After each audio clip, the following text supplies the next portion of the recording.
लागू होता है। अगर राज्य सरकार अपना पावर 39B को इस्तेमाल करता है तो तमाम जो संसाधन है उसमें जब नियम बन जाएगा तो यहाँ के लोगों को दिल्ली मुंबई जैसे शहरों में भटकने की जरूरत नहीं होगी। इसलिए आपको ये काम करने की जरूरत है।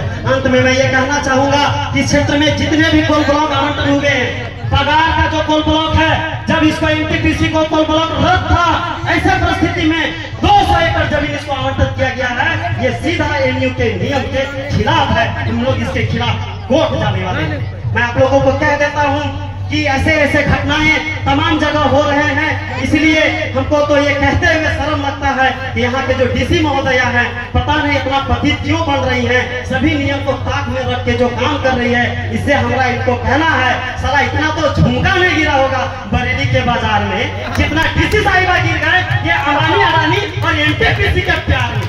क्या प्यार है भाई? क्यों नियम के खिलाफ आप जा रहे हैं? ये मेरा सवाल है। अगर जनता आंदोलन करता है तो उसको जायज वक्त भी करता है ना, तो उसको केस कर दिया जाता है। 12 बजे रात के जिस पर एफआईआर होता है उसके घरों में पुलिस जाती है। लेकिन मैं पूछना चाहता हूँ, क्या पुलिस अपराधियों को पकड़ने के लिए इतना तत्पर रहता है क्या? नहीं। लेकिन जो आंदोलन करते हैं उसको फर्जी केसों में फंसा के उसको परेशान। मैं पूछना चाहता हूँ कि आप लोग नौकर किसके हैं? जनता के या कंपनी के? सीधा सवाल सीओ से है, आप नौकर किसके हैं? जनता के या कंपनी के? मैं डीसी साहब से पूछना चाहता हूं कि आप नौकर किसके हैं? जनता को कहता है कि आप सरकार विरोधी, विकास विरोधी, आप पर केस होगा तो आप देशद्रोही हैं, गद्दार हैं। अरे जनता तो जनता है, लेकिन सबसे बड़ा गद्दार वो है जो संविधान की शपथ लेता है, जो संविधान को शपथ लेने के बाद गैर कानूनी काम करता है, गैर संवैधानिक काम करता है, संविधान के खिलाफ काम करता है। उससे बड़ा गद्दार कोई हो नहीं सकता, उससे बड़ा देशद्रोही कोई हो नहीं सकता, उससे बड़ा अपराधी कोई हो नहीं सकता। मैं चैलेंज के साथ कह रहा हूं कि वीडियो सीओ से लेकर और तमाम डीसी से लेकर मैं राज्य सरकार को भी जो संविधान के खिलाफ काम करता है मैं उसको देशद्रोही कहूंगा। और मैं कहूंगा जो उखाड़ना है उखाड़ ले। इसीलिए साथियों, बातें बहुत है, मैं ज्यादा नहीं कहूंगा, लेकिन इतना ही कहते हुए कि आप लोग झारखंड को अगर आज नहीं बचा सके तो आने वाले समय में नहीं बचा सकेंगे। इसलिए मैं आप लोग को दावे के साथ कहता हूं कि ये जो सबसे अमीर टापू कटपुरा का जो पठार है, कटपुरा जो परगना है, यहाँ 35 कोल ब्लॉक है। इस कोल ब्लॉक को बचाने के लिए आप लोगों से हाथ जोड़कर विनती करता हूँ कि आप लोग जेबीकेसीएस का विधायक बना दीजिए। दावे के साथ इस लड़ाई को जीतेंगे। अगर इस लड़ाई को नहीं जीते, कसम मैं कहता हूँ आप लोगों को इन चीजों को ठीक नहीं करे तो आप लोग को दोबारा वोट मांगने नहीं आएंगे। ये दावे के साथ कहता हूँ, आप लोग को मुंह नहीं दिखाएंगे। लेकिन एक मौका आप दीजिए। मैं पिछले 15 सालों से 2009 से इस क्षेत्र में जल जंगल जमीन की लड़ाई के लिए मैं मुखर रहा हूँ। लोग कहते हैं कि भाई ये बड़ा नेता नहीं है, बड़ा नेता विचार से होता है। मेरे साथ बहुत कुछ हुआ। ये जो पहाड़ है ना, इस पहाड़ में हमको 24 घंटा रखा गया था। अपराधी लोग ने रुल्ता कंपनी के खिलाफ उनको टांग के रखा था। एक बार उठा के पतरातू के एक होटल में रखा गया था। बहुत कुछ हुआ है, लेकिन हम लोग उस क्षेत्र में जमीन बचाने में सफल हुए। और एक बार नहीं, तीन बार कोल ब्लॉक रद्द कराने का काम किए। पता है कहे विकास विरोधी नहीं है। ये जो नीति है ना, यही गलत है। ऐसा नीति चाहिए जिसमें आप इन संसाधनों पर अधिकार हमारा होगा और इनका ऐसी विकास मॉडल होगी जिसमें यहाँ के लोगों का अधिकार मिल पाएगा। आज क्या हो रहा है, हमारे लोगों को नौकरी के नाम पर 10-15 हजार रुपया मिलता है। ज्यादा आय बाय करोगे लाख मार के निकाल देने का बात करता है। धमकी देता है कि नहीं देता है? ऐसी नौकरी है? ये विकास है? बताइए।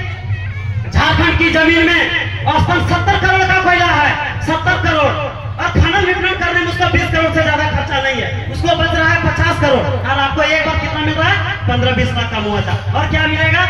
अच्छा दुर्गा पूजा है तो ऑर्केस्ट्रा के लिए 10,000 चंदा। अच्छा सरस्वती पूजा है तो 20,000 चंदा।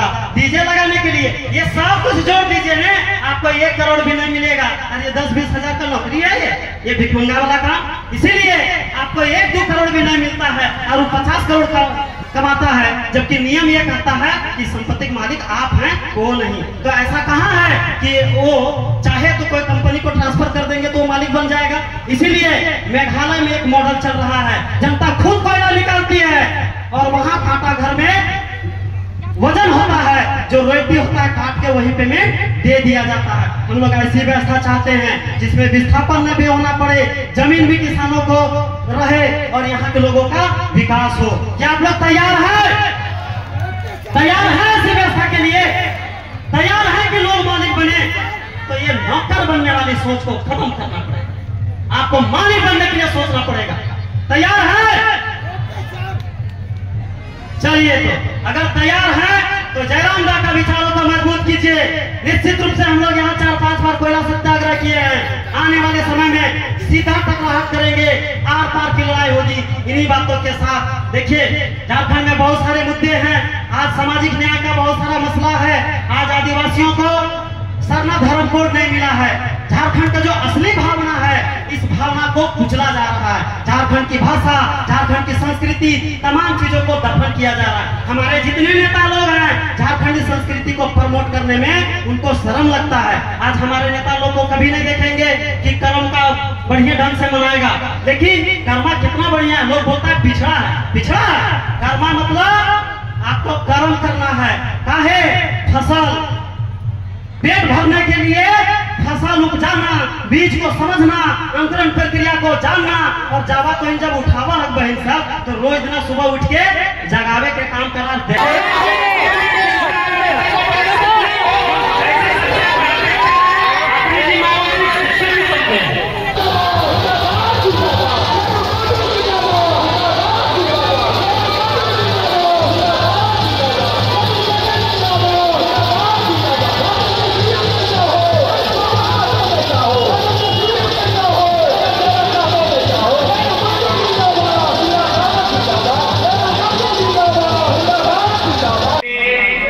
सबसे प्राचीन जिला हजारीबाग, जिसका गठन सन 1833 में किया गया था।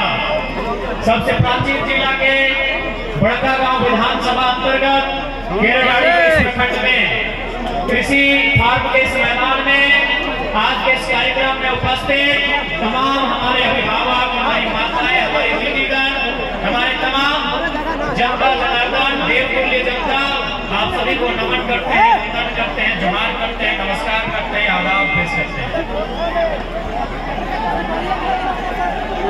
आज इस कार्यक्रम में उपस्थित हमारे संगठन के तमाम पदाधिकारीगण, तमाम सदस्यगण, झारखंड लोकतांत्रिक क्रांतिकारी मोर्चा के तमाम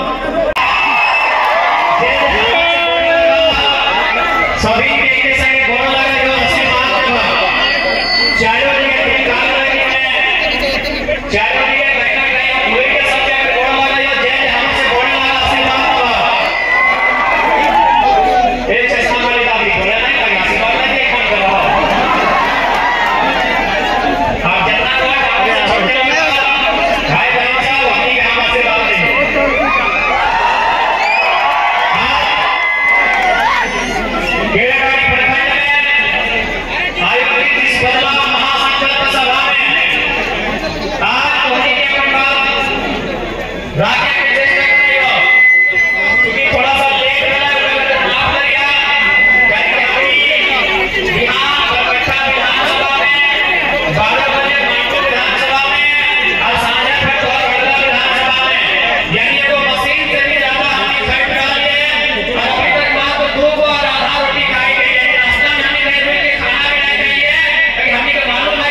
इसलिए आज 24 साल के झारखंड आप समाज की आवाज बुलंद कर रहा है, चाहे वो एनपीपीसी रहे, चाहे वो मगध आम्रपाली रहे, चाहे वो त्रिवेणी संगम रहे, चाहे वो एकात्मक रहे, चाहे वो एचईसी रहे, चाहे वो बीसीसीएल रहे। आप जितना भी 24 साल का न्याय लेके आए और एक ही उसमें सारा हिसाब करो। कुल तैयारी याद कर जाओ। तैयार है ना? तैयार है? जमीन की लड़ाई अगर भगवान से लड़े तो लड़ लिया, गुलामी की तस्वीर में कर दी।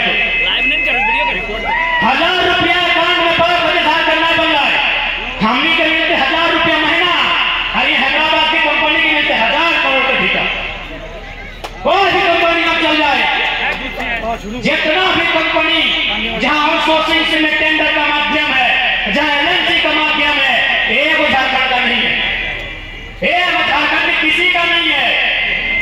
यादव जी रहे, चाहे मेहता जी रहे, चाहे महतो जी रहे, चाहे साहब रहे, किसी का नहीं है।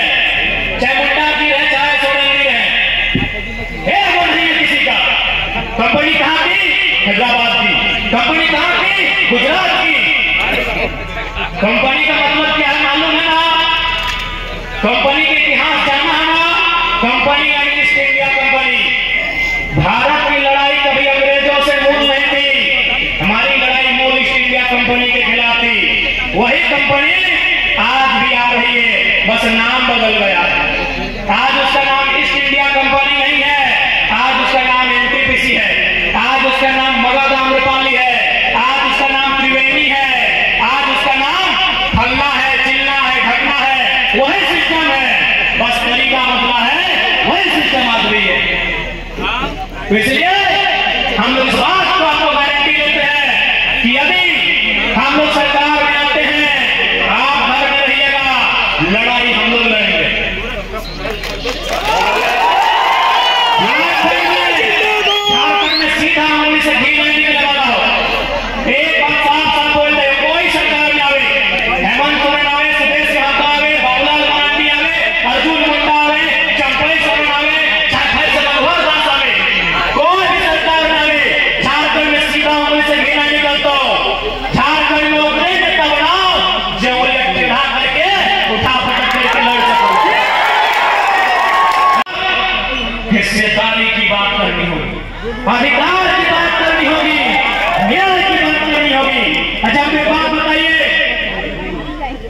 आज कोई भी कंपनी है, उदाहरण के लिए अडानी प्राइवेट लिमिटेड कंपनी है भारत देश में, झारखंड में गोरखपुरा में डाका डालने का काम कर रही है। अच्छा बताइए 20 साल बाद उस कंपनी का मालिक कौन होगा? 20 साल बाद अभी अडानी यहाँ जमीन मांग रहा है, कोयला कौन सा गांधी का देश? ये कैसा गांधी का देश है कि जमीन देने वाले भीख भी मांगेंगे और वे अपने आप नौकर। मेरा बाबू जी जमीन नहीं करता, मेरा बेटा को मालूम ही नहीं कि कौन सा जमीन मेरा है, उसकी चौहद्दी क्या है, क्या मतलब उस लीज का।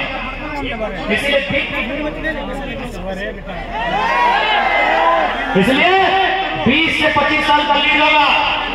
उसके बाद सबसे महत्वपूर्ण बात, यदि कोई कंपनी आएगी तो उस कंपनी में यह शर्त रहेगा कि पीढ़ी दर पीढ़ी नौकरी रहेगा।